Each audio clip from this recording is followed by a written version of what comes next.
اللحظة اللي قلبك وعقلك فيها بيرتبوا أفكارهم ومشاعرهم، وبتفصل ما بين اللي انت بالفعل بتحبه وبين اللي مفروض انك المجتمع بيفرض عليك انك تحبه. يعني مثلا انت رايح شغلك بتضطر تلبس يونيفورم معين، زي معين، بتسرح شعرك بطريقة معينة، بتحط بيرفين بشكل معين.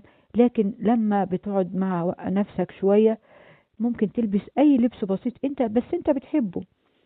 انا يعني شفت شخص، وده حقيقي، يعني عنده هدوم وملابس لا تعد ولا تحصى، لكن عنده تيشيرت غريب مقطوع كده ومبهدل. فاستغربت بقول له: يا فلان، اشمعنى التيشيرت ده اللي بتحب تلبسه؟